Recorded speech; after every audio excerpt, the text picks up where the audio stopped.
देखिए, आप जब भी एग्जाम देते हैं, जो सिलेक्शन पोस्ट का एग्जाम हुआ था, जो डेट्स दी गई थी उसमें एग्जाम हुआ, और उसके बाद जो गड़बड़ी हुई एग्जाम्स की 1 और 2 अगस्त को आसपास, तो काफी गड़बड़ी ज्यादा हो गई थी और इसलिए वो री एग्जाम हुआ। और अब री एग्जाम को हुए भी काफी दिन हो गए हैं। समझ पा रहे हैं कि आप लगभग, क्योंकि जो पहले एग्जाम डेट थी और री एग्जाम में भी काफी गैप था और उसके बाद भी गैप हो गया है, तो कहीं ना कहीं प्रत्येक बच्चा ये चाह रहा है कि उसकी जो आंसर की है वो कहीं ना कहीं एसएससी के द्वारा आउट हो। अब वो एसएससी की आंसर की कब आ सकती है सिलेक्शन पोस्ट की, पहले वो।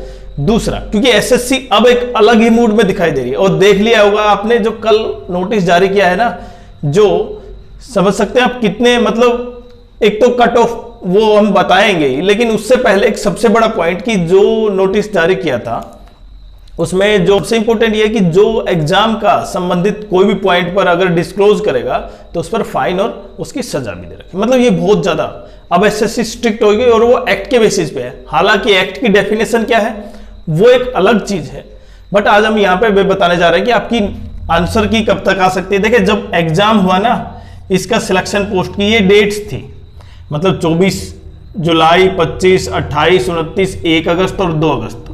लेकिन यहां पर आते आते एग्जाम में पूरी तरह रायता फैल गया था, ये आपको भी पता है जिन्होंने एग्जाम दिया।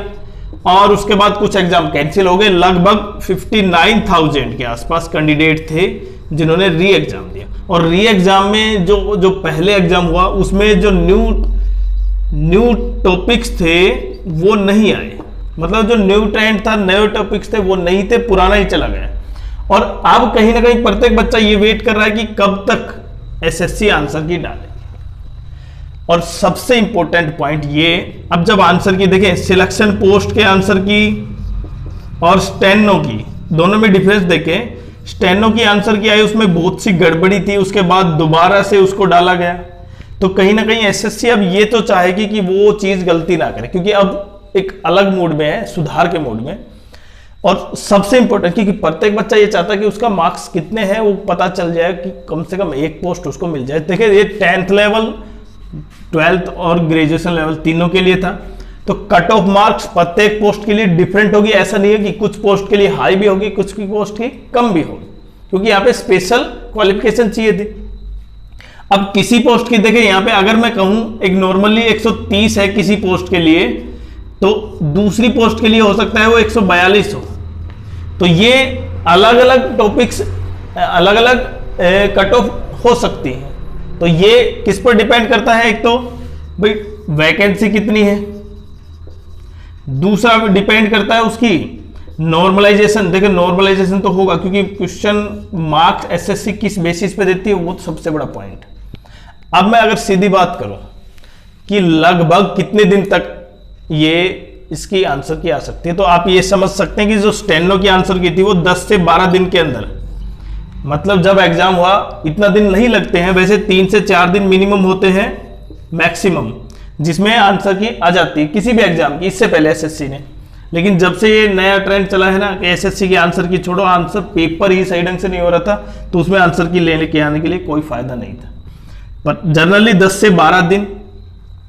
अब 10 से 12 दिन, क्योंकि एसएससी सीजीएल एग्जाम्स 12 सितंबर से स्टार्ट है, और 12 सितंबर से स्टार्ट है, तो कहीं ना कहीं जो एग्जाम 29 अगस्त को हुआ था वो 10 दिन बाद लगभग कितना होगा, 1-2 दिन और लगा सकते हैं हम। मतलब जब एसएससी सीजीएल एग्जाम चलता रहेगा, मतलब उसी के दौरान 15 सितंबर तक इसकी आंसर की आ जाएगी, मतलब 15 सितंबर आंसर की आ जाएगी। पहला पॉइंट तो ये। दूसरा, अब ग्रेजुएशन 10th 12th के लिए कितनी कट ऑफ चाहिए, कितने मार्क्स चाहिए जिससे कि हम क्वालिफाई कर पाए। तो सबसे इंपॉर्टेंट पॉइंट ये देखें आप कि इनमें जो कट ऑफ का तो ट्रेंड बाद में, पहले जो पेपर का लेवल था ना वो थोड़ा सा देखिए, यहाँ पे पेपर इजी था, ये मॉडरेट लेवल का आया था, और ग्रेजुएशन लेवल का थोड़ा सा नहीं कहूंगा मैं, हार्ड लेवल, मतलब नया शिफ्ट हो गया था। तो कहीं ना कहीं कट ऑफ भी इनकी अलग अलग होगी।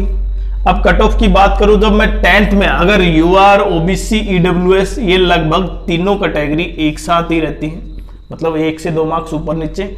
तो अगर आपके मार्क्स लगभग, अगर 10th लेवल का पेपर क्या कि सरल था, तो लगभग अगर आपके 135 प्लस मार्क्स हैं अगर 10th लेवल में, तो आप बिल्कुल क्वालिफाई मान सकते हैं अभी, क्योंकि अभी नॉर्मलाइजेशन होना बाकी है। रा स्कोर इतने अगर है आपके पास। दूसरा 12th में 115 के आसपास आपके मार्क्स होने चाहिए, लगभग 115 के आसपास अगर आपके मार्क्स है ना, तो आप मान सकते हैं कि हाँ। और उसके बाद ग्रेजुएशन सबसे इंपॉर्टेंट है। ग्रेजुएशन में लगभग आपके 117 116 के आसपास अगर आपके मार्क्स हैं तो आप बिल्कुल क्लियर। अब क्योंकि ये तो ओबीसी, ईडब्ल्यूएस और यूआर कैटेगरी, तो एससी एसटी में आप कम से कम 8 से 10 मार्क्स कम मान सकते हैं, जिससे कि कट ऑफ डाउन जाएगी और इन बच्चों को मौका मिलेगा, खासकर एससी और एसटी।